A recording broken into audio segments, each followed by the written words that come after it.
Builds with Blocks, a show centered around the micro action figures and brick-based construction sets of the Halo universe. I'm your host, Colin Perkins, and I'm joined by Matt Salvatore.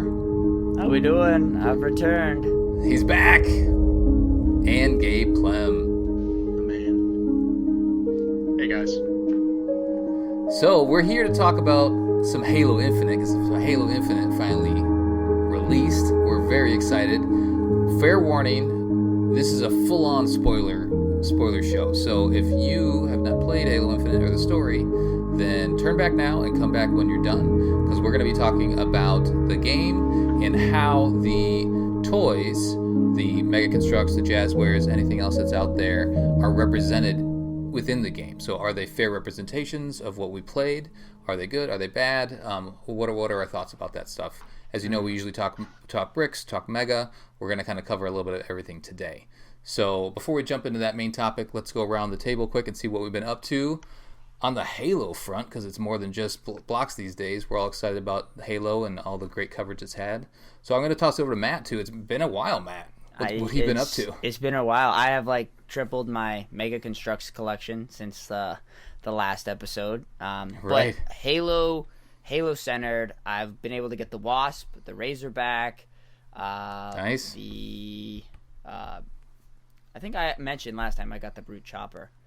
So I've been able to collect all those. Had a fun time building them. Even used them in a latest stop motion.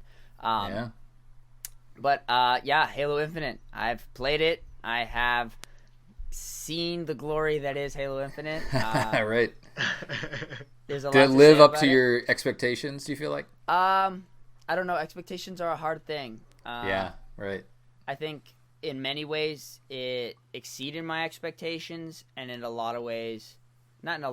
some ways I was kind of underwhelmed because of my expectations. So Sure.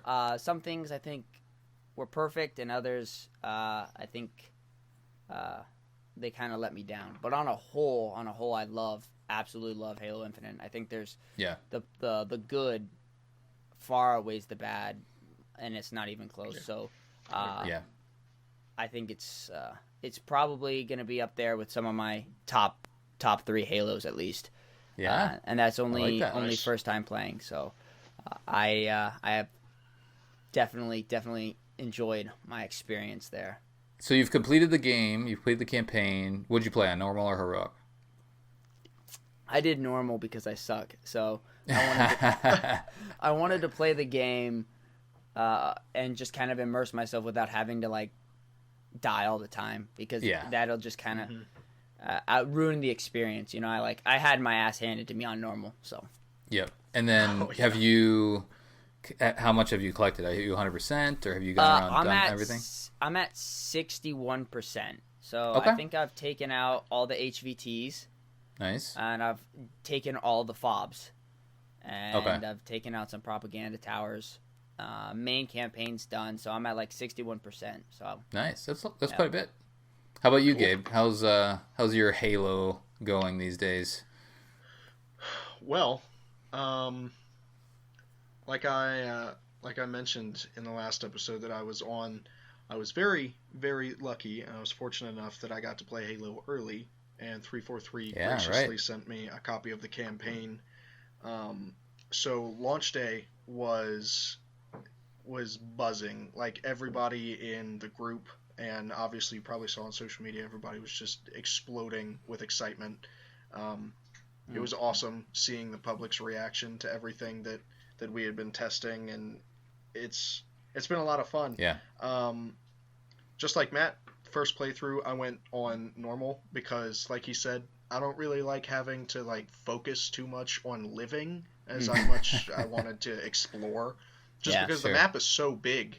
And if you're on anything, I'm sure some pros play on heroic or legendary just fine, but for me, normal just gives me enough of a challenge where I'm like, okay, enemies focus, kill them, but otherwise I can just explore.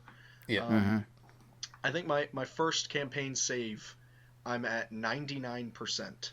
Whoa. 99. What are you missing? 99. Oh, sorry. Well, that's the thing. I'm confused how to get to 100% because I've gotten every UNSC and Spartan audio log, every banished audio log. I've gotten all of the towers, I've done all the keeps, all the FOBs, and all the high value targets. And I don't know what could possibly give me. Have you 1%. taken out all the propaganda towers? Yeah. Okay. All like 48 of them, or however many there are. Have you found all the little yeah, Easter egg, the little stuffed animals? Island. Stuffy things? Yeah. Okay. Dang, I've heard people have 100% it, so you're just missing something. You just gotta save and quit and then log back in, and it'll give you that 1%. Right. Yeah. Turn it off and on again. Yeah, exactly. Outside of the game, I actually received 2 of the anniversary sets. Nice. That we here on Podcast Evolved were able to help reveal. That's right. We were able to reveal that. Super excited about that. I'm still salty about it. I don't want to talk about it. I've already cracked one open and started customizing a couple of the figures. Like beauty. Oh my god! I've been waiting forever. Yeah. Congrats, man. That's awesome. But yeah, I got those. Also, I guess this is the first time I can officially say it because I haven't posted it anywhere. If you go to HaloWaypoint.com and check the living credits of Halo Infinite, you will find my name as a special thanks in Infinite's credits. Heck yeah. Damn, that's amazing, son. Dude.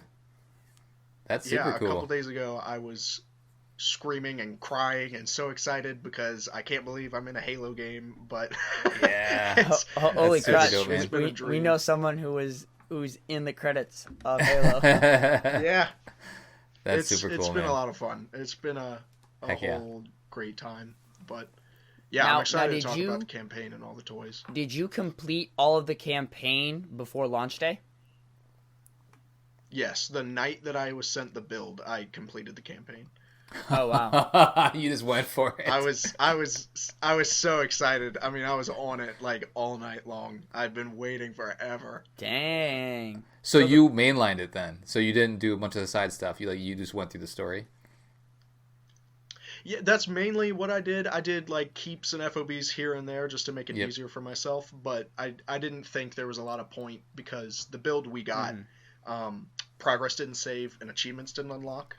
So I thought, what's the point of going through everything if I'm just going to have to do it again? Right. That's so interesting. I just waited for launch day and I did it. But yeah, main story was my first target. Dang. High value, if you want to consider it. Yeah. I think the first time I played it, I sat for like 5 hours. Yeah. Yeah. Because I just got out of work. Long sessions. Yeah.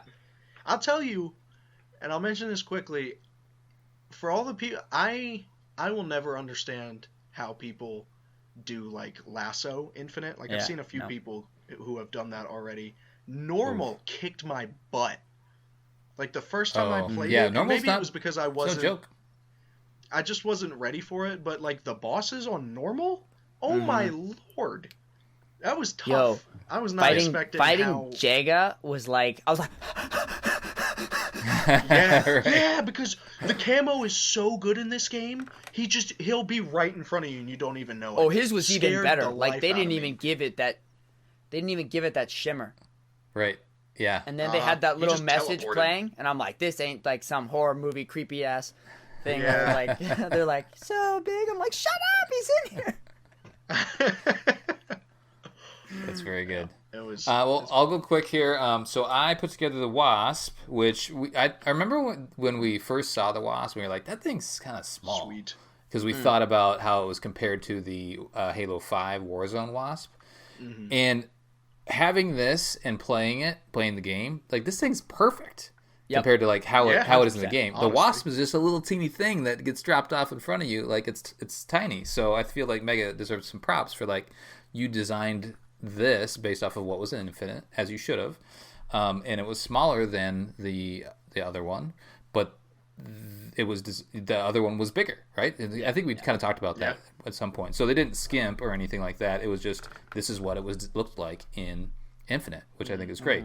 So building that was a lot of fun. I feel like I talked about the Razorback too, but I did get the Razorback and I built that already. And then, played through the campaign. And I did a normal on my first playthrough and played it more like, and I give credit to Oren, because I was struggling with, like, do I play on heroic? Do I play in normal? I don't have a ton of gaming time, so, like, how do I get through? And I don't want to get spoiled. And then I talked to Oren from Podcast Evolved, and he said, I'm gonna play it like I'm saving the universe, right? Like I need to get, I'm chief, and I'm gonna go, and if there's something along the way that maybe will benefit me, then I'll get that. But otherwise, I'm just gonna go through the story and save the world, or whatever, do the thing. Yeah. What would Chief do? What would he value more? Yeah. Right. So but whereas the open world aspect and like normally, like in Assassin's Creed or Far Cry and all that sort of stuff, like I'm going off on tangents and like not really caring about the main story. But for Halo, you gotta mainline that. So anyway, I know other people took their time, and there's obviously that's the way you wanted to play it, and everybody should enjoy it the way they want to. But I felt like I wanted to get through it, and now I'm gonna go back. So now I've completed the campaign, and now I'm going back into my normal save, and I'm going around to collect everything and just kind of chipping away at that. Meanwhile, I'm playing some multiplayer to keep my battle pass going. And I have reached 100 on my battle pass already. Oh, wow. Yeah. Oh, I saw that. You are way ahead of me. Well, it's made, so I bought premium. It was, $10 extra for that. And then, so you get 25 extra levels. And then I'm maximizing my double XP. So with all the dailies, you hit a double XP, and then all of a sudden you get like double the 1,000 kind of gimme that you get XP, and then plus if you do any of your challenges, you're getting double for all that sort of stuff. So I pretty much just kind of maximize that on my, like, for the last couple of weeks, and so now I'm up to 100. Do you do it? So. Do you go in PvP for your dailies, or do you do it in bots just to get it over with? I never went into bots, just all dailies. So yeah, and I'm not that good. Oh, okay. I'm not, my KD is probably under 1, but I just went and like tried to do the challenges, so. And just had fun, and played a lot with the community. Cool. Matt and I played with once. Been playing with a couple other buddies here and there. So yeah, it's been good. I think we almost had a podcast evolved episode. Yeah, that's Built right. with Blocks. Tom, Colin, and I were on multiplayer for a bit. Yeah, we played one. That was good. Yeah. So yeah, overall, I'm super happy with the game, and as I was playing again, like with the Wasps, like that's great. So I really want to have this conversation where we're talking about how the toys that we talk about and love, how they showed up in the game. Yeah, how they translated. So let's start having that conversation a little bit. Let's toss it around. So let's go back. I think I want to go back to when did we first learn about the Pelican? Was it 2019 when we first saw that thing? Or was it 2020? It was our second episode. Our second episode, so it would have been 2019 we knew about it, right? And that's when it released? Wow. Yep, that's when we got I want to say it was official images, because we never covered... Official images in 2019. We didn't get it until 2020, though. Yeah. Because it was July 2020, August 2020. Yeah, exactly. Because the Pelican was out right around a little before, I want to say, or maybe a little after the E3 demo. The demo, that's right. Yep. Mm-hmm. Yeah. So let's start with the Pelican, because... we all love the Pelican. Like it's this beautiful, representation of the Pelican. It's 2,000 pieces, whatever. Mm-hmm. The pilot, it opens up in the back. Mm-hmm. The only thing that didn't translate for me playing the game is that you never really use the Pelican as a base. Like like I totally know what Mega was going for. Like, it opens up, and then it's just kind of like it's like a little. And maybe something changed in the game, who knows, right? But it's almost like this is like my little forward operating base that goes around. Yeah. And that never was part of the game, and that's fine. I love the fact that it can open up and do all those other things. But that was one thing that was like, that would have been cool if at least there was maybe one mission where you go and like have to, hang out in the Pelican for whatever reason. There's a couple of cutscenes here and there. Anyway, Gabe, what are your thoughts on how the Pelican was represented with what we have in hand? Just aesthetically, I think that they did a really, really good job. Even in like when you split it apart and you can look at the like the crew quarters or the midsection of the Pelican, like there's a lot of detail in there that they actually got like bang on, and it looks really good. It always, I can't help but I know it would be way too expensive, but I can't help but think like what it would be like to have an accurate sized Pelican, like to the figures. That way, like two could fit in a cockpit, or like have space to put an entire troop back there. Calling Brickman. Yeah, exactly. Yeah, hey. But I feel like they nailed the look of the Pelican. I'd agree that like it would have been cool to have a mission around maybe like saving the Pelican or like trying to, I don't know, trying to keep it away from the Banished or something, or just to use it more, or like defend the Pelican. Seeing it, yeah, other than just seeing it in cutscenes. But I mean, it's the way that you transport throughout the entire campaign. It's what gives you all of your vehicles. It's I think they did a really nice job with it. You know, one thing I'm just thinking of, you know how you can fast travel to all the fobs. They skipped any sort of, hey, the Pelican is the one that's grabbing you and dropping you off. It just kind of teleports you there, which is fine. Yeah. Again, the one thing that the Pelican does do, though, is it comes in and drops off your vehicles, which is cool.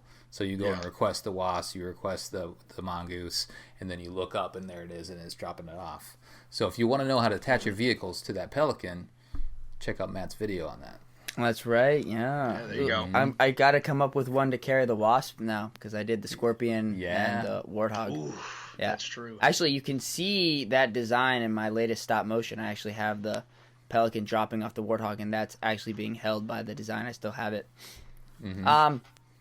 I'll say on an exterior level, they nailed the Pelican 100%. Obviously, when you get into the interior, it gets a little difficult because obviously, like Gabe said, it's not to scale. I guess the only thing I would probably say is maybe the back door could have used a little more flair. Because it's like that wide back door, right? Yeah, it's just a ramp. And I guess just a ramp. It does have a ramp. Right, but like it's actually a door. Like I think of that scene when Chief jumps out of the spire, and he's like jumping into the back of the Pelican. You actually get a nice shot of that.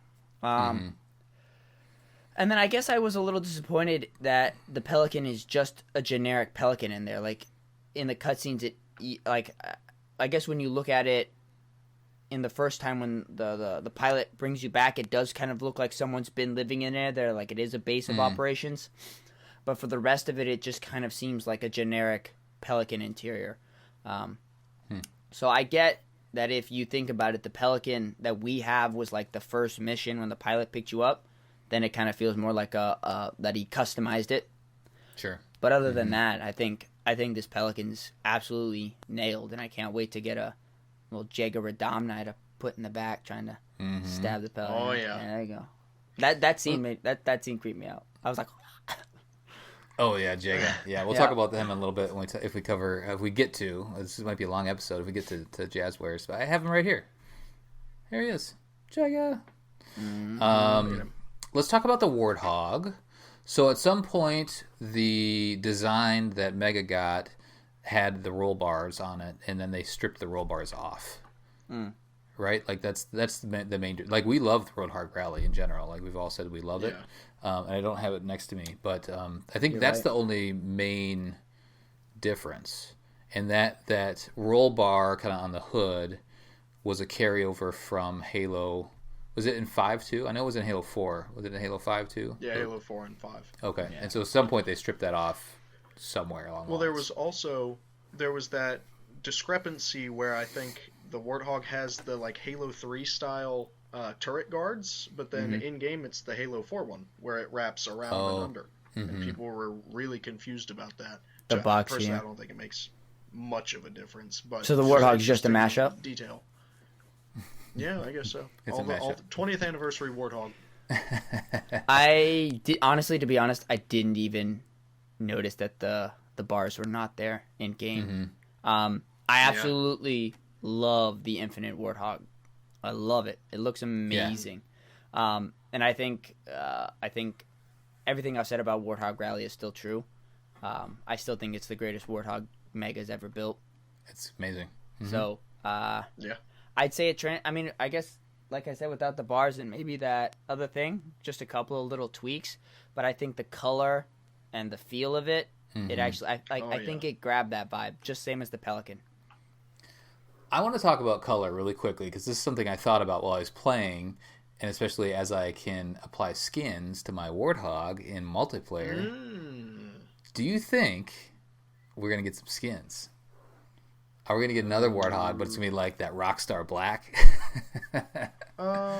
back in the day, Mega did like Wolverines, and then they did like the Arctic Wolverine, and then they did.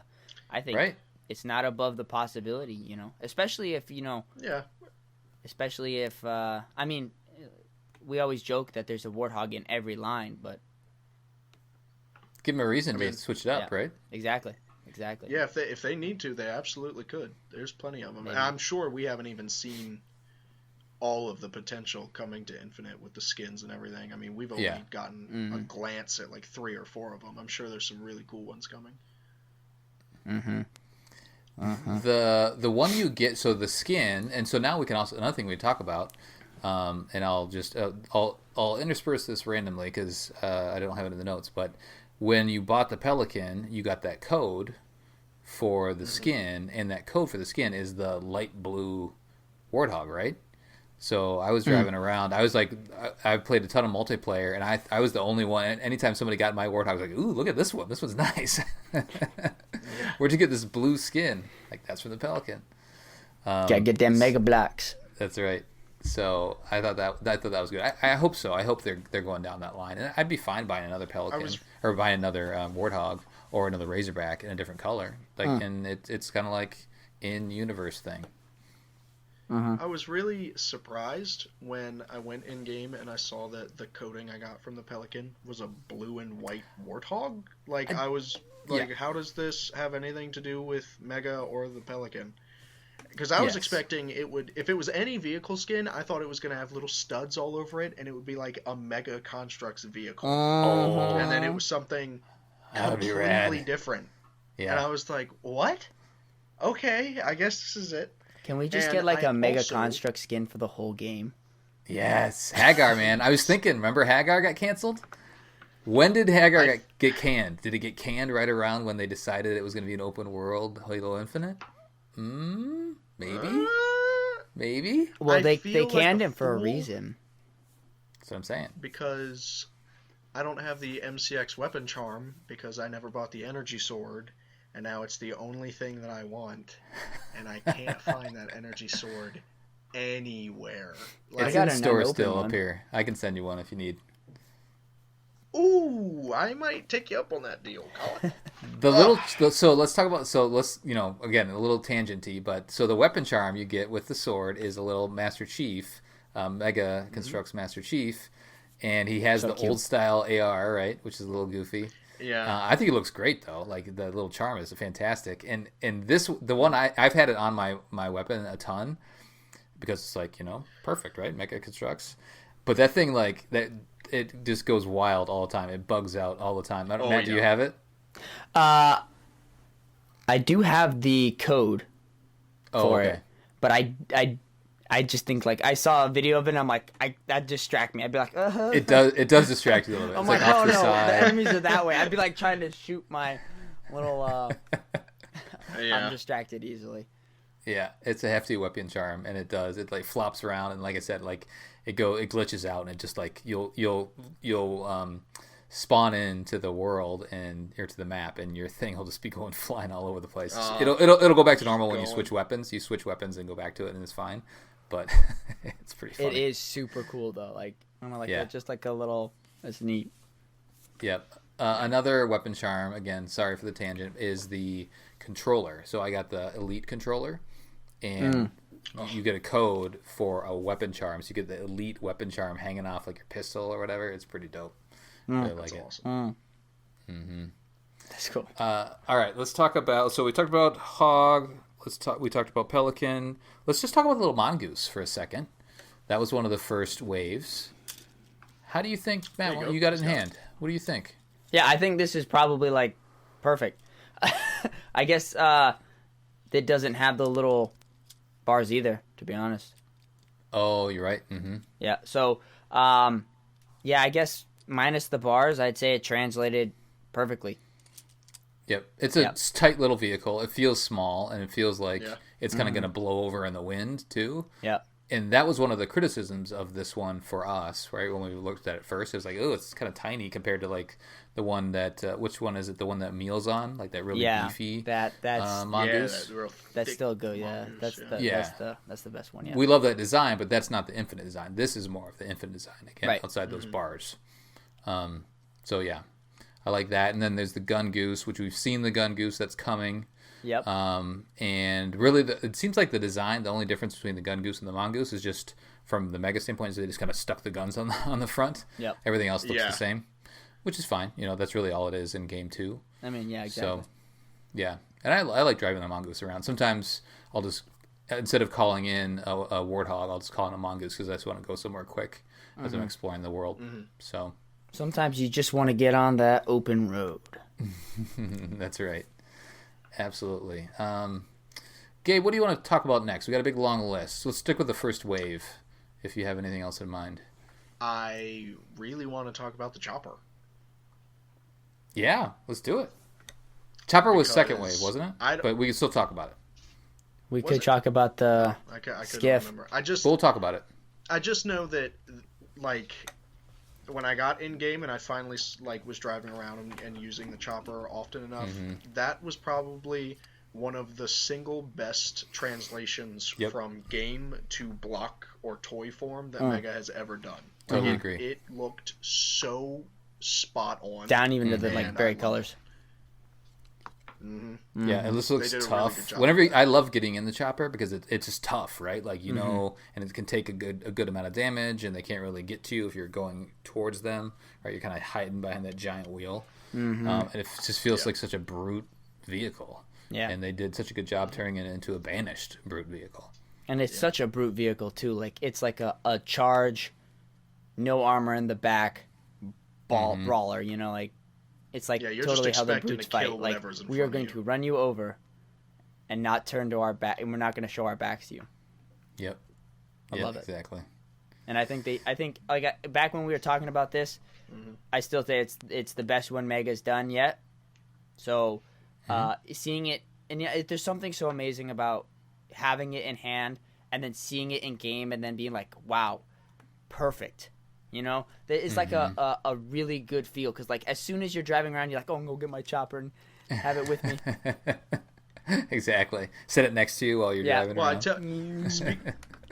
Speaking of the chopper, something that Mega should totally look into doing now is remember when you go and fight Hyperius and Tavares at Pelican Down, Hyperius has his own custom gold brute chopper with energy blades on it. And I bet you Mega could make that beautifully. I so very badly want them to do that set with maybe Tavares, since Hyperius has already gotten a couple figures or a couple versions. Do the chopper, Tavares, and I really don't want another Chief, but maybe put Chief in there. This is what you do. You do the Hand of Atriox set. Oh, so you get Hyperius, you get Tavares, you get Jega, you get the other. You get them all. There's 15 high value targets, right? Just do it like a 20th anniversary. Just put them all in there, baby. Yeah. And they all have awesome long names. There you go. That's it. I would love that. Yeah. The high value target. Oh, there you list. Go. Just call them the Hand of Atriox. I'm into it. Okay, a couple other to talk about. We'll talk about. Let's talk about this now. Let's talk about that skiff that doesn't exist. What happened to the skiff? It's there. Where'd it go? You just have to look left on the cutscene. It's just over there. So for the people that don't know or they haven't found it, because there's only one skiff on the entire map, and it's mentioned one time in an audio log. The skiff that Mega made an entire description for and an entire set for depicting brutes driving it is nowhere in the game, actually, except for a rusted, broken-down skiff at the bottom of a waterfall with a bunch of brutes around it. That's why you always look in waterfalls, kids. It was really underwhelming. Like, even back when they said, like, oh, you won't be able to drive it, I was like, oh, okay, at least it'll see something, and I thought it would deliver troops. No, it's nowhere in the game. I was like, so, okay. I was talking to Tom about this. And yes, it's not in the game, but we all know Halo Infinite's like the 10-year plan of Halo, and who knows where that 10 years started. But well, that was it, guys. That was 10 years. We're done. We're moving on. Yeah, right, but, exactly. And obviously after you've basically destroyed the Banished at the end of the game, the UNSC now kind of has control of Zeta, at least the portions that you're fighting for. Yeah. Wouldn't it make more sense that in like a DLC, if the Banished wanted to like try to reclaim that territory, they'd have light assault craft vehicles that move troops quickly? So maybe because the Brutes are in a stationary, we own the ring position, they broke down their light transport craft vehicles and made more of like a bunker type scenario, right? They built them into barriers, like the 2-in-1 build. Ooh, yeah. And also like that 2-in-1 build, I don't know if you guys have seen the Atriox towers that are like Atriox is like a televangelist. Yeah. They're the red radio towers. Yeah, and he's just, gabbing about whatever. But that actually looks like pretty. It's a little thinner, but it reminded me of the Skiff's 2-in-1 build. Yeah, right. Yeah. So that's a good call. We could still see the Skiff, but until that time, I think the Skiff. I'll take it. I think the Skiff, and it makes sense. It makes sense. I think that's a really good point. What you described makes sense, right? Because they are hunkered down. The Skiff, as I was thinking about it and knowing it was open world, is like, it makes sense that they would need to move troops from like one outpost to another outpost to like go and attack Chief. So like we're right in the game right now. It's the Pelican or the Phantom. The Phantom will come in. It'll blare its large horn or whatever which is like honks. Says, "Hey, I'm coming. Here we go." I love and then that. It's so scary. That horn is awesome. I'm like, oh. Exactly. Okay, it's but like a Viking horn. But you can see that Infinite does need that, right? You have the UNSC Razorback, so you need the foil to it. Yep. So you need the Skiff. Yep. You can kind of see where it would have played. Skiff. I hope we will. I think that'd be cool. So it's a cool vehicle, but it just wasn't in there outside of a rusted version. I'll take it. Okay, let's see. Let's close on... Well, no, there is two more. So AA gun. And if you want to see... So seeing the AA gun in game made me so happy for Brickman because he nailed his... He did. The mock obviously is huge, but he also nailed the fact like how important it is in Infinite because it's featured in a mission specifically, and then it's right in the middle of a giant multiplayer map too, and that thing fires every time you score a point, and it's amazing. So the obviously it's scaled. They can't do the scale, right? Like it's small, but it looks pretty good, right, in terms of accuracy to what it is. Mm-hmm. Do they have those things on the end? I didn't pay that much attention when I was going around. Yeah, I was going to ask about. That. Kind of pop off. Do you remember seeing those? Gabe? I never saw any little like. I don't think I saw anything like on the knees of the AA guns. I know when I'd watch it explode, I'd watch the main like shaft of the gun like kind of split in half and then rock back and forth and fall down. Mm-hmm. With this what you guys are it's possible I missed anything with the legs, but I don't remember seeing anything like how Mega pictured it in that set.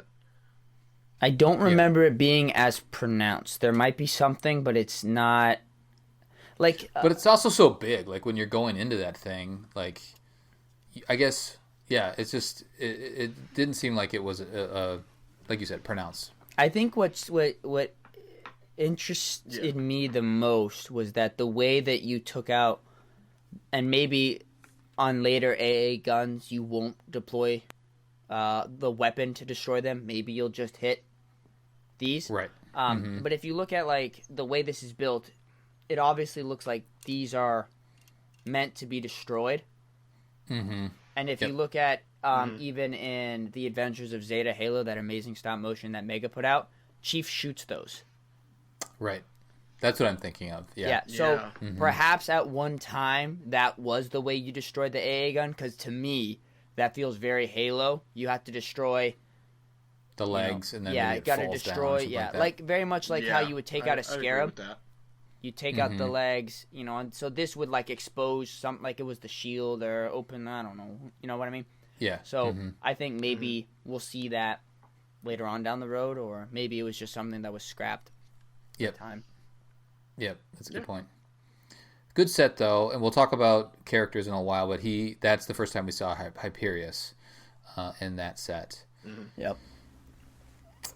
Okay, the last one for the first wave is the building box, and the building box is brilliant because it's perfect for forward operating bases, and you didn't know that when the building box came out, right? The building box was just like, this is cool, and pieces, it's and on I can sale build on this little Amazon. thing. Yeah. Oh, is it now? Nice.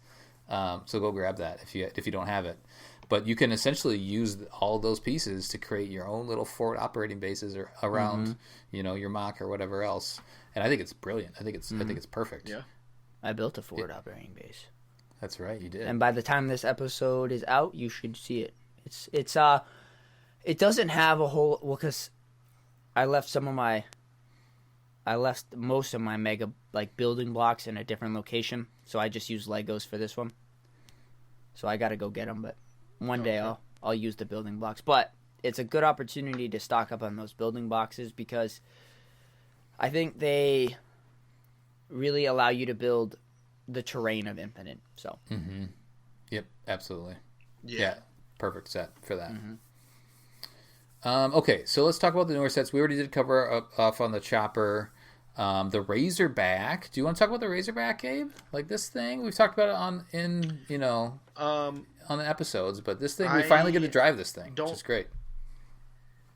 I don't own the Razorback. Oh, you don't own it? I don't own the Razorback. I've never seen one in stores. But from what I can tell in all the reviews and pictures I've looked at, it looks like a set that would look... It looks like a vehicle that would look good as a Mega Construx set. Right. Like, it's just very good point. angular and blocky and chunky. And Very I think that they Cybertruck. did a really good job capturing... Yeah. I think they did a good job capturing the shape. I know that I used the Razorback a lot on my second playthrough. Once you unlock certain weapons, I would load my Marines up with explosive skewers and put them all on the back, and I was unstoppable. It was the most ridiculous thing I've ever done. You're the most and OP thing on that battlefield. Exactly. You never get to call in a Scorpion, do you? Set. Do you get to call in a Scorpion at forward operating base? I don't think you do, right? Yeah, you can. Yeah, you can. Oh, you can. Okay, I was gonna say it's almost like in place of a Scorpion, right? Because you got all those dudes in the back there. You almost got 5 turrets. I love this thing. Usually, instead of getting a Warthog, I'll call in a Razorback. Well, that way you can have more Marines with you. Mm-hmm. Yeah, exactly. And like Gabe said, you can give them power weapons and you can just blaze through it. Oh, everything's going. So the only thing I'll say is the first time that we saw the Razorback, I mentioned that the front doesn't look like the front, and I still kind of hold that sentiment. Whereas in game, it feels flatter, more like a Lambo, and here it looks more vertical. So the front is different. I think everything else is nailed perfectly, but the front is probably the only thing that I'd still kind of critique. But the Razorback it's a joy. I think after I finished the main campaign, I called in a Razorback, and then I loaded up my Marines. I gave one guy a sniper rifle, one guy a bazooka, one guy a skewer, and then somebody else had some other weapon. And I just drove around for maybe 3 hours, and we were just rolling with the same Marines. We'd lose a Razorback, but I'd still keep the Marines. We'd hop in another one, and we'd just go. And I was like, dirty. yeah, woo! It was like, I don't think I've ever felt that much euphoria just driving around in a Warthog Razorback kind of vibe. I was just like, yeah. I love that. All those Marines survived. It's a lot of fun. That's perfect. The other nice detail it has in the back is those power seed slots for multiplayer, which is super cool. Yeah. So overall happy with that, and then just the details inside. Not that you see those when you're driving, but happy to have that as a part of the mix. Let's talk about. So I already talked about the Wasp a bit. Do you guys have any other thoughts on the Wasp? Because this is the fun thing to fly around. It's a little weak in game, it can get shot down pretty quick, but overall, I'm feeling good about this thing. I forget if you guys talked about it in your reviews, but the way they did these, what are these? These engines here? Turbines. Yeah, like it's brilliant. They're just kind of stuck in there in the pieces. They don't stick. They're not like attached to anything. It's amazing. I think they nailed it. I don't think there's anything that's out of place. I think one thing that Tom did raise is he didn't like that gap. I still don't like that gap either. Oh yeah, I see that. Yeah, that's all. Like it's like that True. that meme with the gap. That's all I see. But I do appreciate that the engines in the back go down all the way, just like in game.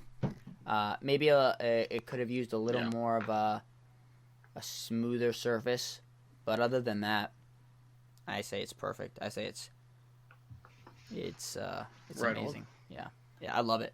And and I think to Colin's point, where Mega scaled it back, not like back, but like scaled it down, and I appreciate that, because I want to be able to hook this up to the back of my Pelican, and you can, because the Pelican's bigger, this is smaller.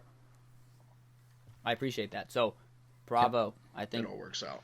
I think if we were ranking these, I'd say this was probably one of the most game accurate sets. Yeah, we may rank these in a future episode. Most game we like our ranking videos. But we like to rank. But nothing is more perfect than this turret. Like, this is the Halo Infinite turret. Like, this is it. Yeah, I love it. It's so good. It's like the best little thing. I will say, the one critique I had for Such that a turret monkey. is I really, really, really don't like that little plastic Paper thing? frame. Yeah, I agree with that. Just Yeah. bends around it. I would have much rather they stuck with their old turret design where it's the plastic frame. That little flimsy Well, because that's where you piece want to is- grab it I do from, not and like every that. time you go to grab it, you're like, oh wait, hold on, can't grab it there. Yeah, mine broke. One of mine broke when I was pulling it out, so I have to get a part replacement. So I taped it together. It's just there's too much. That's the good thing is bend. you just use tape. Yeah, Yeah, you can do it. That is a fair critique, but this it like look wise, nailed. Oh yeah, It's beautiful. Yeah.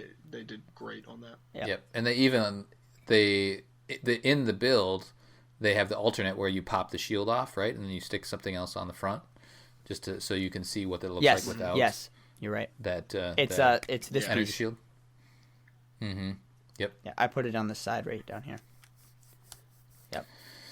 All right, what else did we get? We got the turret, we got the wasp. Oh, the ghost. We haven't talked about the ghost yet. I really like driving a ghost. I've always liked driving a ghost. I feel like the ghost in Halo Infinite is a great ghost, and it felt like it could take a lot of damage. Or maybe I just am good with the ghost now, that I could like survive a lot.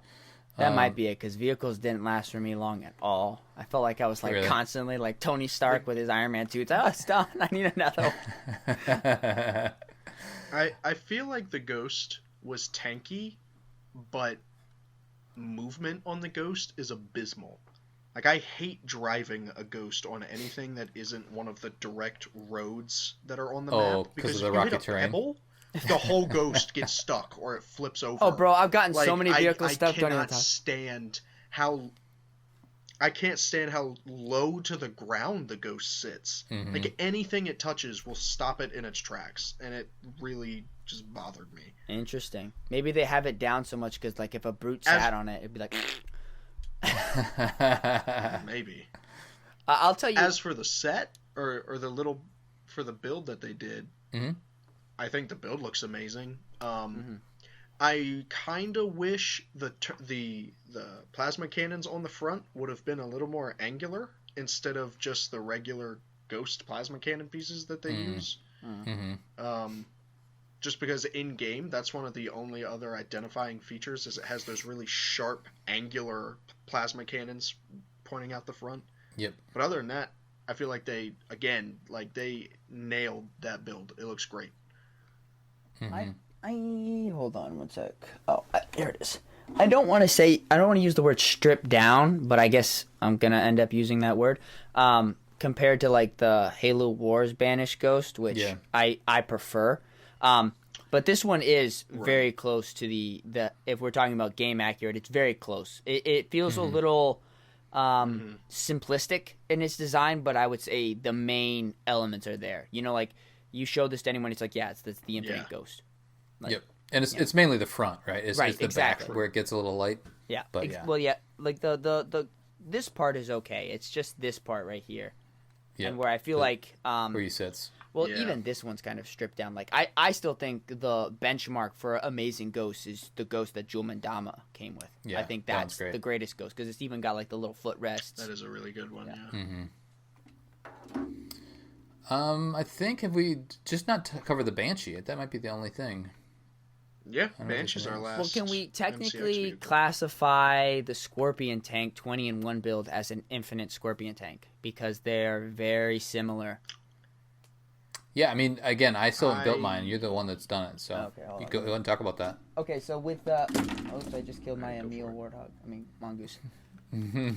So, this, for the second, I'd say is... I mean, like, I customized it, so I don't know if you guys can see that. I have the actual, like, in-game kind of... Oh, gun. yeah. It's a lot of dust. And I haven't moved it in it. But I'd say that this is perfect. Now you were talking about. Well, you would probably show it in the video. Yeah. But yeah. Go ahead. I would say you were talking about how the ghost handles. I hate how the Scorpion drives. I didn't like it either. It's that's like fair. You're like I'm like trying to turn around. I'm like, wait, where are you going? It's like it has a mind of its own. And I spent literally 15 minutes trying to get it between two little barriers because I was going after an HVT and I was not going to go up with a Brute Chieftain without a Scorpion tank. And I'm like, hold on. I'm like, oh yeah. I'm like doing all this like, it was, and the thing about an Infinite is like, I guess they did this on purpose, but like, you cannot go over a bump with anything. Like a Warthog, you're like, there's like a rock in front of you, and you're like, because you know some dingbat was gonna take it off a mountain and just like, you're safe. That's what I'm like. All the vehicles feel like they're riding on clouds. Yeah, they all feel a little light. Like the Warthog does feel too light. Like you hit a little jump and you go flying. Yeah. Oh, this thing, it's like it just turns. You're like you're driving straight and it's like, You're like, wait, hold on. But I'd say that, I mean, look wise, the Scorpion tank looks awesome, and I'd say even with like this little thing, I'd say this was probably pretty darn close. So based off of that, yeah. I mean, because that came out in 2018. Did it come out that early? 2018 or 2019? It came out before the Pelican. Around the 20th anniversary or the 10th anniversary stuff. So that'd been 19 then. Yeah, late 19 though. Yeah. Because it was the thing was it was here today and gone today. Yeah. Yeah, it flew. Yeah, it like hung out in Mexico and that was about it. Yep. Yeah. Cool. Anything? So let's talk about the Banshee then. So the Banshee I've talked about it. I think it's a chonky boy. It is a chonky boy in the game. There's not a lot of them around. You can't call it in because it's a banished vehicle. But some places you go, you'll see them swarming and you can hijack them with your grapple shot. I'm just terrible at the Banshee. I don't know if it's this Banshee in general or it's just every Banshee. I don't know if there's any Banshee I'm really good at. But I can't fly it very well, and I want to put on the brakes, so I can aim and shoot. But I'm always drifting towards, and then I gotta fly. I always just end up flying in circles around another Banshee. I'm like, yeah, exactly. So, but I mean, I do think the one that Mega did, it looks like the one in game for the most part. So yeah, I think the front part, like again, we were talking about the Ghost. I think they nailed it. Yep. Any other thoughts on the Banshee, Gabe? It's on sale at Amazon too. To talk about in game for a little bit, the Banshee's paper thin. I will choose a Wasp over the Banshee any day of the week. It just does not hold up. It's not as strong as I feel like it should be. But that's just my thoughts about the in-game one. Mega's Banshee compared to the actual Banshee in there. Again, with most of their banished vehicles, they keep just knocking it out of the park. It looks great. I don't even know how they would do it. Maybe it would have to be a new piece. I kind of wish that the front wings, the largest wings on the Banshee, were more curved like they are in game. They have blades on the front instead of just being the straight pieces.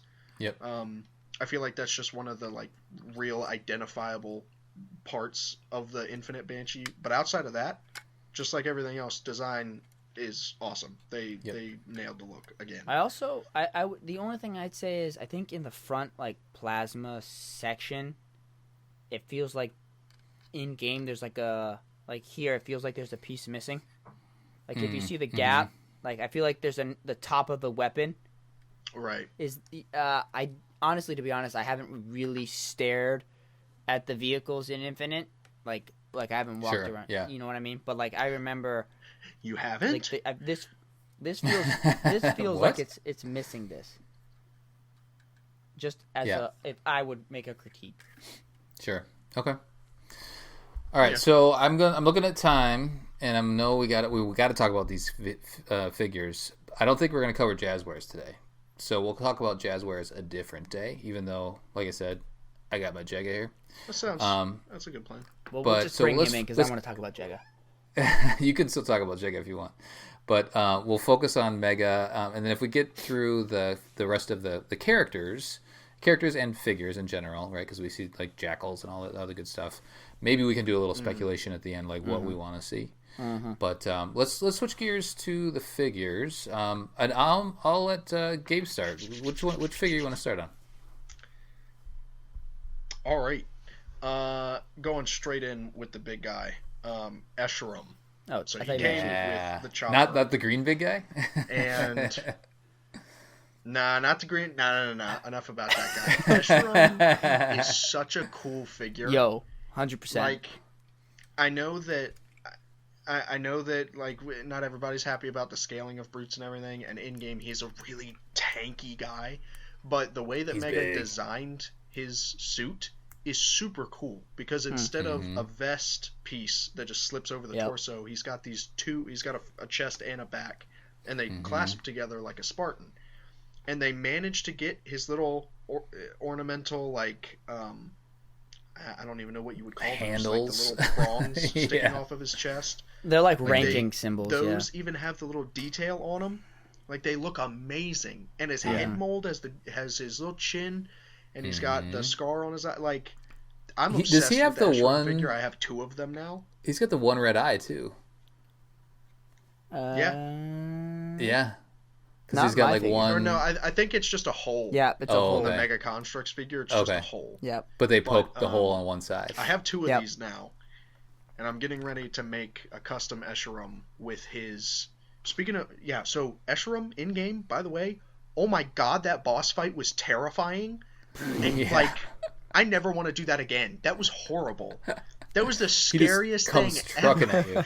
Because, so like the first half, easy work, and then you get to the second half, and he pulls out the Diminisher of Hope, which is the official name for his battle axe. Yeah. And he can leap like 50 feet. He was insane. Bro, I was just spamming that grapple shot like to Mega. I know. I used thrust. I just thrusted backwards the entire I didn't even think about thrust. Yeah. I would love to see Mega do, because he just came with a gray gravity hammer, which is a common theme for most of the brutes. Just give him a gravity hammer. But I would love like how they did Atriox's mace. If they went the extra mile and did Escherum's Diminisher of Hope axe, that would be amazing. I would be so happy. Yep. I think so good. I don't know, because I feel like with like if you look at Hyperius, they have that really cool banished waist piece. I kind of wish Escharum had that, because it just looks like the part where his legs connect to his hips, he looks just a little like, I think it adds a little more to it. So I would have rather have that, and I might, because we have so many Hyperius figures now, I might switch that out and give Escharum one. Just because. Just like 2. Does he have a chieftain helmet on in that fight? Could you just throw a chieftain helmet on this guy and he'd be all ready to go? Well, hold on. Hold on. We'll do this. He has a helmet of his own. Right, which we'll probably get. But it's nice that Mega put the hole on top of Escherum's head for. Right. Geez, it's harder than I thought. That's what makes me think we'll probably get another Escharum with a helmet, maybe with an axe. That'd be dope. Like, I feel like there's plenty of room to do a different version of him. When we get Halo Heroes Escharum, he's coming in battle armor. Yeah. Oh, yeah. Oh yeah. Yeah. I cannot get his head on this. Love it. Matt, what do you want to talk about after you get the helmet on Astro? I'll jump to Hyperius. Okay. There you go. Interestingly enough, in the grunt propaganda trash talk, they make a snide comment about Locke being a headhunter, and that his head is on Esrom's shoulder. I mean, Hyperius' shoulder, or his helmet. So they're kind of making fun of it. So the thing about Hyperius is, there was a lot of speculation about Locke's helmet, and I guess it's confirmed that it is Locke's helmet. It technically could be, but it's just like a hunter helmet, right? Right. But the grunt said Locke's helmet. Oh, I guess you're right. Yeah. So I guess technically it is, but I felt on a whole Hyperius was kind of throwaway, and I guess this will get into my part where I think a little bit was underwhelming. I kind of feel like the Hand of Aatrox went the way of the Knights of Ren, where they looked cool, but they just didn't really do anything with it. And Jaga was cool, and that SOB is not dead. Yeah. You have heard it here first. Jaga, you think? He's still alive. When he died, he went camo. Yeah? Yeah. Or when you defeated him. Yeah, when you defeated him. Yeah. He goes camo. That cat ain't dead. I didn't see nobody. Matt, don't do this to me, Matt. Don't give me hope. Okay, but this is I was talking just really quick on my so anyway, back to Hyperius. I still think he's a cool looking figure. You don't really get a close look at him in game because he's in a chopper, and so because that was my chopper. I took that chopper pretty quick. Yeah, so he wasn't in that chopper very long. I kicked him out of it, and then I blew him up, and I couldn't find his body, and I even looked for it because I wanted to see if he had that on his shoulder. I'm like, where the fuck is his body? And I'm like, no, just random brute. So next when I play it, I'll try to save his body when I kill him. There you go. But I still think he's a cool looking figure. I think he's got still one of the sickest helmets out there. So Hyperius as the Hand of Aatrox. I think it is interesting though that you said the Hand of Aatrox and the Knights of Ren kind of correlation. They only were able to develop certain characters. Like, so Jaga got some development, Tremonius got some development, just a little bit, but the other guys just kind of show up, right? So they look cool. Yeah. Another thing I want to add about the boss fights is it's perfect for collectors like us, toy collectors, because we're going to get all these guys eventually. If not, we're just going to keep Gabe in business, and he's going to create them all over time. Let's go. And we'll have our send them at me. We'll have all of our high value targets. And because cool. Jaga's not dead, right? Look, you'll finally get that Jaga Mega. See. When they got to that cutscene and they're like, Aatrox is dead, I'm like, nah, I didn't see nobody. I'm like, that cat ain't dead. No way. That guy survived 3 Spartan 2s and then beat the Master Chief like a ragdoll. I was gonna say, how about that, man? How about that? Yeah, can we touch on that for just a sec? How we the intro to Infinite is seeing who we've watched for 20 years be the ultimate badass get wiped, literally dragged across the floor by the biggest brute. Like, that was insane. He got demolished. Didn't stand a chance. He just tossed him into Warthog, into the tire, and just moving him around. Oh, drops him into spit. My god. Aatrox, and this will be okay. So obviously, Chief's getting a rematch. I think so, probably. I hope. Because that. But it's not going to be a boxing match. It's not going to be a fist fight because Aatrox will win that. It's got to be something else, right? Yeah. Well, I just on a thematic note, it's amazing if you look at Aatrox beat Chief alone, and then he beat Cortana alone. He beat the heroes of Halo divided, right? So when they're together, I'm sure they'll be able to take him out. But divided, they fell because he. But where's Captain Cutter? Because Captain Cutter defeated Aatrox. Yeah, well, that's true. On the game, on the mind game, he did. But right. Yeah. I mean, I think we should get, if we ever do see Aatrox fall, I think you're gonna need some blue team action, little sibling. Blue weapon. Yeah. It'll be all that. That'd be like sort of like Cap and Bucky fighting Iron Man. Yeah, and then would be something. This is how you Chief and Fred. This is how you end the game. Chief takes off his helmet and he goes, John, Master Chief, this is the last face you'll ever see, and then just cracks Atriox's skull open. I guess that's the Tim Burton version. We're obviously all full spoilers, but this has me thinking about something too. So legendary ending, you see Atriox. Well, both endings, you see Atriox. But in the legendary ending, and maybe this is out there, maybe it doesn't exist, but at the very end when they give the weapon a chance to name herself Cortana, but she doesn't. Do you think she does that in the legendary ending? I know what the legendary. Have you seen the legendary? Have you seen the legendary ending? I've seen the legendary ending, yeah. So I know what goes on there. But like the lead up, if you're playing the game on legendary, and then that scene happens, does she name herself Cortana, or does she leave it kind of still? I got a great idea. I think it was implied. Yes, I believe she names herself Cortana. I feel like it was like, what else? I think I found the perfect one. What else was it gonna be? Like, of course, yeah. I think that's my thoughts. When she asked Chief, would it be okay? Yeah, that's when I'm like, oh, she wants to name herself Cortana. See, which I mean, I'm content just calling her weapon from on out. Like, that's all right. Let's just call her weapon. Well, if you look at it in the game, they hinted a lot at Cortana named herself. Cortana named herself, right? So a clone copy of Cortana would name herself Cortana. That's a good point. Yep. Because quite literally, it is. It's Cortana without all of the bad parts, kind of. Well, it's just a fresh Cortana, right? Isn't there something where like Chief and Cortana never met? Third brain action something? Yeah. Maybe. Yeah, you go read some books and you'll figure out where that came from. Yeah. Okay. Go read some books. So let's talk about Chief really quick. I think Chief, all 25 versions of him, Chief looks so good in Infinite. Fudge. Good. Oh yeah. And the sound that his shield makes, I'm like, ooh, ASMR.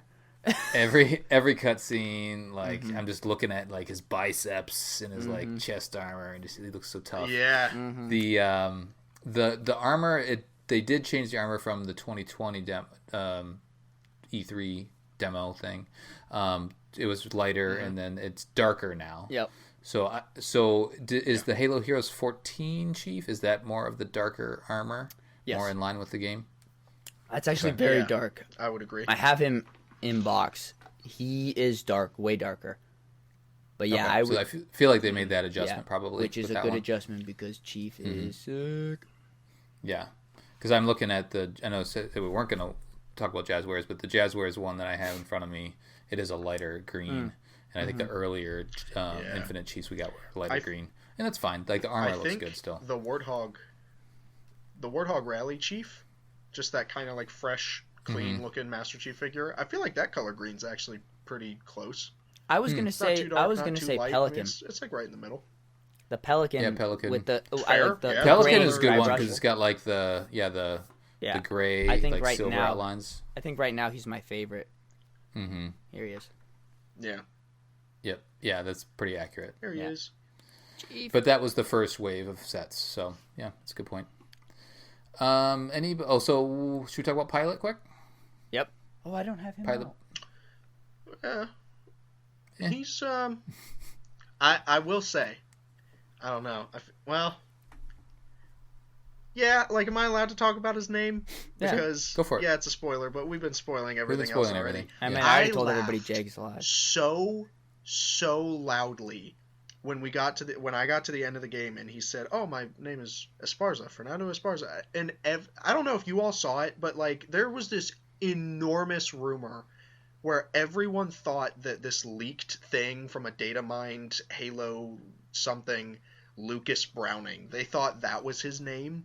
And we got to the end of the game and it says, "My name's Fernando Esparza." And I was like, what? Fernando. Your name is, huh? I laughed so hard. I'm going to tweet about it tomorrow. I'm going to make a tweet. You watch. I think, and this is kind of weird, but like his name is of no consequence to the game. The only reason it's there is to set up I'm gonna name myself Cortana because we can't keep calling me the weapon.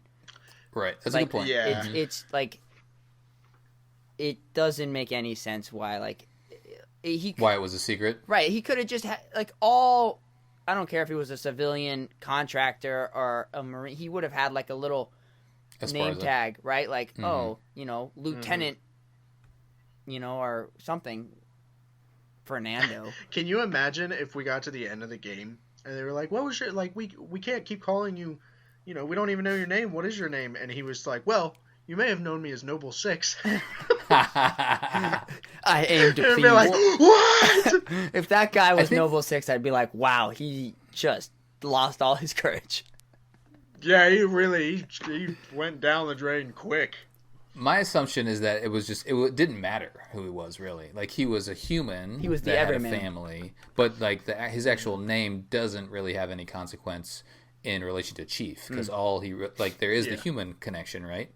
But what it never comes up, right? And it's never a big deal. I found his call sign more impactful. Echo 216. Echo. Because they remind me of Echo 419. Right. And I'm like, I see what you did there. Echo 216, Echo 419. I'm like, I can dig it. I ain't mad at it. And in the context of like a military, like you're kind of, your last name is kind of, I guess it's who you are. But then we never really get into who he is. Besides, he just has a family. He wants to get out of there. Yeah, because Chief didn't go, "Hi, I'm John. Nice to meet you, Fernando." You're a soldier. I'm a soldier. Let's go. I wish he did. Oh my God, I wish he did. Hi, I'm John. What a guy. What a guy. Okay, so that's all named characters from Mega, right? Do we have any more? Well, there's Atriox. Well, there's Atriox. I thought the figure looks just like he did in the game. I think they did a nice job with the white. Like, I love the Atriox figure, and hopefully we get more. Please. Yeah, hopefully. So, like, these guys, the value of this guy just yeah, exactly. And the gummy version of him is perfect, too, because there's the red holograms. All the holograms. I have that, yeah. I have that. Where did he come in? A blind bag? Blind bag. Yeah, yeah. That was a find. The Warrior Series blind packs. Yeah, I'm glad I grabbed that, especially because, like, I know, Gabe, you mentioned this earlier about Eshram being a red hologram for, like, most of the game. We kind of need, like, a red Eshram, And I like how it wasn't just all red, though. Like, there was shades of orange in there, like the Banish tech, which was nice. But, man. Yeah. Yeah, I think it was like a Halo Wars 2 designed, the original. But they really just carried that through. Like, that is Atriox. Yeah. So I thought they did a good job of carrying that through. And I know we're going long, but I gotta say how so grateful and thankful that the Hunters in Infinite had this beautiful Banish paint job. Let's pour one out for the dead Hunters, but they still look sick. Yeah, they do. Yeah. I remember the moment that I got to where do you first encounter them? But the first Hunters are blue. The first ones are blue. And I'm like, you encounter blue ones, but when you get to like the House of Reckoning, and you're driving your tank or your Wraith or whatever, and you go down, and then those two red Hunters walk out, I literally yelled at my TV and was like, Mega was right! Oh my God! I was so excited. Leonardo DiCaprio meme where he's like, oh, the thing! It's the thing! Uh-huh. Yeah. So, oh my gosh, I was so happy. We have Pelican, and then we have the Wasp one, and we were pre-show we were talking about which one. I thought they looked more like the Pelican one. You guys thought they looked more like the Wasp, but yeah, and maybe it's just a lighting thing, like because you're fighting them in rooms and all that sort of Select stuff. your brightness. Maybe it's a skin. You can change the skin of your. Ooh. Now I'm upset that they do exist because now I need to get another of each one of them. Oh my God! Well, especially if you get to the Myriad Hunter Bond. It's real. HVT. Oh, yeah. What color are they? I thought they were darker, but then again, I killed them all from a Wasp because the Wasp is like the perfect attack platform. Unlike the Banshee where you're like, okay, I got to turn around at some point. Swoop in and then, I end up just crashing the Banshee. Yeah, someone sneezes on you and you're dead. I still think, There's one part where you take, like, if you hijack it was going around on socials, but like you hijack a Banshee and the elite goes, the demon absconded with my vehicle. I'm like, yeah, that's good. Yeah. I love it. The enemy chatter in this game is probably the best in the whole series. So good. Well, that's another thing we need in a toy or something. We need like a little plushy grunt that just spouts, all those. Oh yeah. All those lines. Yeah. I almost feel like I'm looking at the script here at like the rest of the figures and things. I feel like we could probably just group together how we think of the brutes and the elites and the jackals and things. Sure. Yeah. Let's do that. Just in like a general sense of how we feel like they pulled off the Banished. I mean, Jackal was the biggest change, right? Well, I mean, you said general. Yeah, going from Ruetan Jackals to Ibieshan. Or Ibieshan to Ruetan Jackals. I can't remember which is which.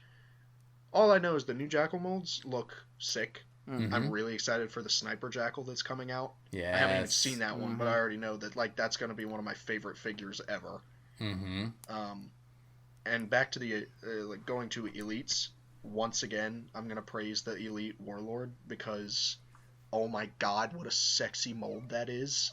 Mega did amazing. I love it. Top 5 figure, baby. If you all haven't, I actually just recently posted a custom of Chaklock, who is one of the very first bosses that you meet. I hated that guy at the tower. Screw that guy. And he was a pain, but that mold in like metallic gold, like it just looks so good, and I hope they re-release more warlords. Because, I mean, right now we only have the one in the Heroes series. Yep. Yeah. And I really hope to see that a lot more. And I bought 3. Yeah. Yeah. I'm telling you, you start changing these colors on these guys, there's no telling what you could do. So the only thing we don't have a new version of that's in the game from an enemy standpoint is the skirmishers. So the skirmishers make an appearance. Well, they came. We do get the one from there's the pack, right? That Reach the pack. Oni pack. Yeah. And that's actually pretty good representation because they are red. Yeah, Mega was giving us a hint. Well, see, here's an interesting factoid about Infinite's skirmishers. Is in Halo Reach, skirmishers were depicted as an entirely different species from jackals, which were the Tavoan. But in Infinite, if you actually have subtitles on and you watch, some of the dialogue comes as jackal skirmisher, and it's because the skirmishers are literally jackals, but they're the skirmisher rank. So really, Mega could make some attachments, like a helmet or something, to put on the jackal molds, and then you already have skirmishers. Oh, there you go. Okay. Oh, nice. I feel like that'd be a good idea. I thought we killed all those guys on Reach. See? I think we kind of one single skirmisher can Right. Yeah, I appreciated there. I think it broke up the combat a little more, having them back in it. You know, I like the jackals. They weren't super difficult. They were just kind of slippery, right? Yeah, they just kind of moved. They were like, they moved quicker. Whereas with like the jackals, you just like the shield and the same thing. I think it just added a nice little thing. What did you guys think of the what they call them, skimmers? Mules. Oh, the skimmers. Yes. Oh yeah, the skimmers. They're weird. I'm not sure if they're like baby harbingers or what they are. It's a new race of some sort. I thought they were like drone variants. I'm not like actual species, but like they just replaced them. I got into a little bit of a debate with Sacred Icon on Twitter. Shout out to those guys. You guys are awesome. The boys at Sacred Icon much prefer the skimmers to the Prometheans, which confused me a little bit because to me, I much prefer the Prometheans to the skimmers. I found the skimmers in Infinite to be very boring. They're easy. They didn't put up a fight. Any sort of place. They just kind of float and they shoot. They don't really do anything. It's like a grunt with wings. Yes. I will. I just could. I don't know. I couldn't really. I will wholeheartedly agree with you on that, Gabe. I found them to be kind of, just kind of uneventful. They just didn't have a need to be there. They were like unnecessary enemies that didn't need to be there. Well, since Halo 2, or is it 3 when they introduced the drones? 2. Must have been 2, right? Yep. Like there's always been an aerial type of enemy, so they replaced that. Yeah. The drone to me is a better alien than the skimmer. Yeah, because like I honestly would agree as well. They can hijack vehicles. I honestly couldn't tell you what a skimmer looks like. It looks like, is it like an alien with technology jetpacks, or is it like a completely technology? It looks like a baby Harbinger. Yeah. If you look at it, it's got like little feet that curl under. It does. Harbinger. Yeah. It does. So we were just murdering all these little babies. That's kind of all her children. Oh gosh. I don't know, but yeah, it was. There's maybe like a lore reason that drones and actually, I think there is a lore reason, like from the Rise of Atrix, the comic. The drones and the Banished don't get along, so that's probably why they did include them. Aren't the drones like super big into tech though, or is that the jackals? Mm-hmm. Oh yes, they're super big in attack. Yeah, because they're in the ODST thing. Like they would have been. They're just kind of low end. Yeah. I love the Prometheans. I absolutely love the Prometheans. I don't care what anybody says, but yeah, I really hope we see Prometheans in the future. To be honest. Well, like I think the Prometheans are dead. Cortana's done. She was the well. only No one's controlling the Prometheans, right? Like somebody needs to control the Prometheans in order for them to be doing stuff. Yeah, they've just gone back to defending what they were programmed to defend. Yeah, they're just kind of back to wherever. So if you go somewhere where they're stationed, maybe they'll pop up. Yeah, because look at the like Guardians. in Halo 4, the Librarian was controlling them before you unlock the Didact, and then the Didact takes them all over, and then Cortana eventually takes them all over. But without anybody controlling them behind the scenes, then... And Atriox probably would have taken over. What do they do? If Cortana hadn't sacrificed herself to destroy the ring. Mm-hmm. And I'm guessing when Cortana did that, she destroyed everything that's... Because there's a crashed Guardian, if you look over on the left. And I'm guessing... I know, that's something that boggles my mind. So, like, did she use the Guardians to destroy the ring, or did she just detonate that part of the ring and then the Guardians with it? Yeah, there's a lot of questions to be answered, which is a true, Halo form, right? Yeah. Like, that's how it works. Well, what did you guys think of the Harbinger, just really quick? I don't know. I have a lot of questions about her. You go ahead, Colin. I thought it was weird that they brought in a brand new villain character thing. I mean, I think it makes sense as you go further down the story hole, but it's also a completely new alien that we've never seen before, so it is a little bit of jarring, like, oh, this is a new thing. Can't we use something that we are at least semi-familiar with? But so it kind of posed them as because they were not killed by the ring. Is she an Endless? Or is she not an Endless? Yeah, so that's what it wasn't made clear if she's an Endless. I don't believe that the Harbinger and the Endless are the same thing. I think I kind of agree. The Harbinger was trying to release the Endless, and the Endless, I believe the Endless are precursor. Something precursor. Because how are you more dangerous than the Flood? How are you older than the Flood? How do you survive the firings of the Halo rings? You have to be precursor. Nothing has done that except the Flood, who were precursors. So I feel like that's the only logical answer. And it'd be really kind of interesting, if you think about it, if the precursors returned, because the Flood and the precursors are one and the same through a various kind of osmosis or whatever it is.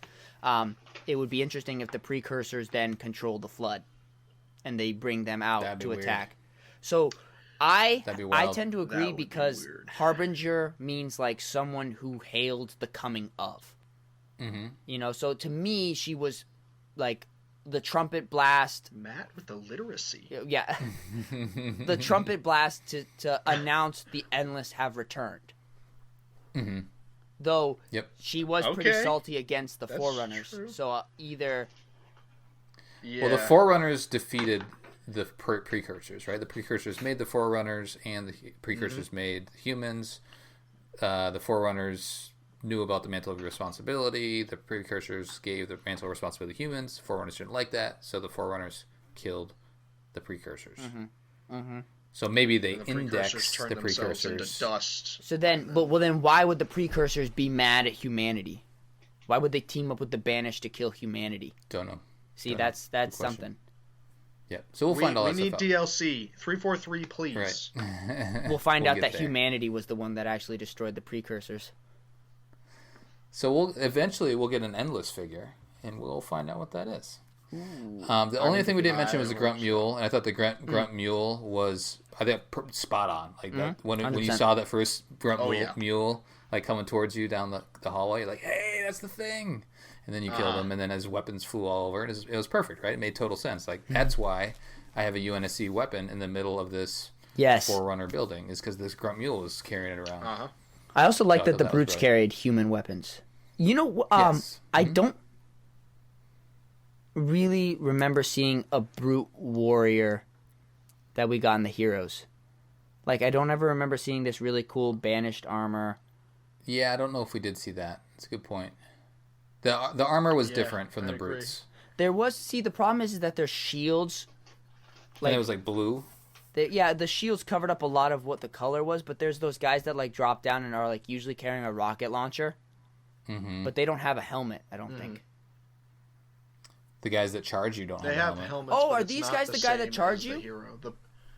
Maybe they have a helmet though. They have something. The ones that the berserkers have masks. Yeah.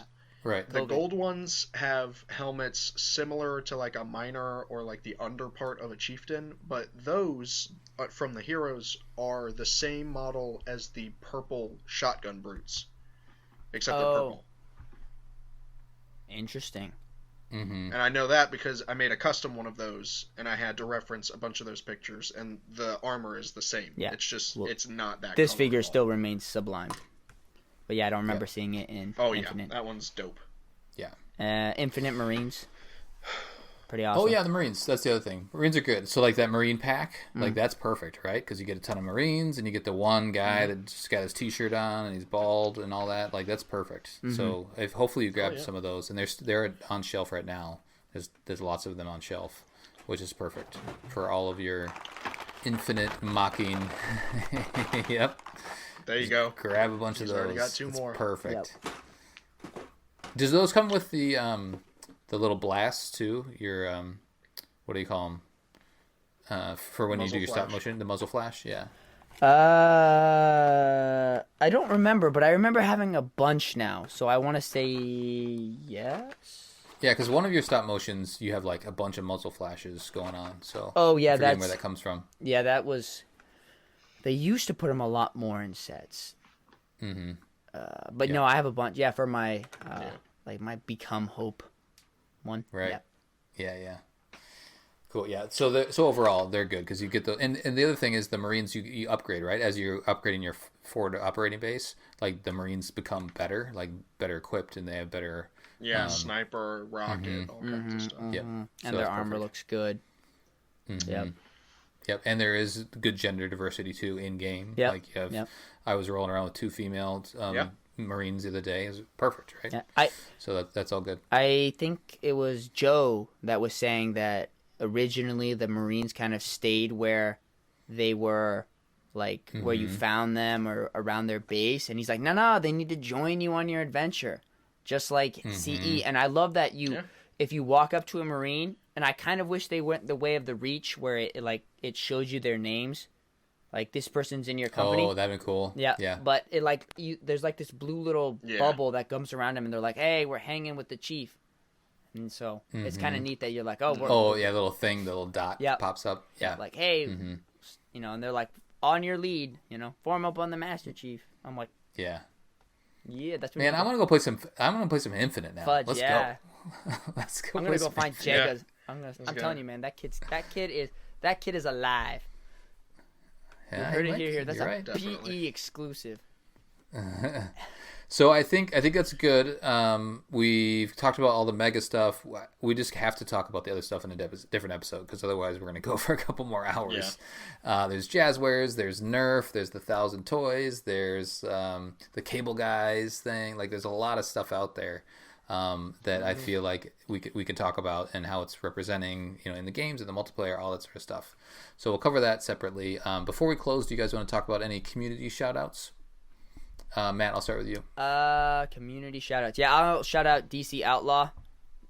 Been hanging out with him on Twitter and talking about his stuff. So, a lot of fun. Okay. And then, shoot, I just had his name. He did that stop motion we were talking about. Started with Mootroid? Mootroid, yes. Mootroid did some really cool stop motion. One day I hope to be half as good as that, because that stuff is straight fire. The way he makes things move is like, it's inspiring. So go check him out. Cool. I'm sure you've already seen it. Yeah, honestly, Charlie's very talented. Gabe, you got anything?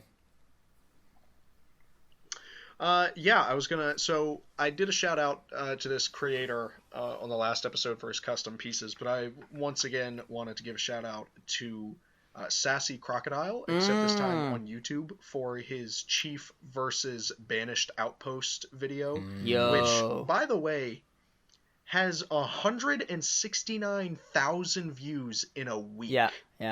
Like, it's this so dude good, is though. It's good. pumping views.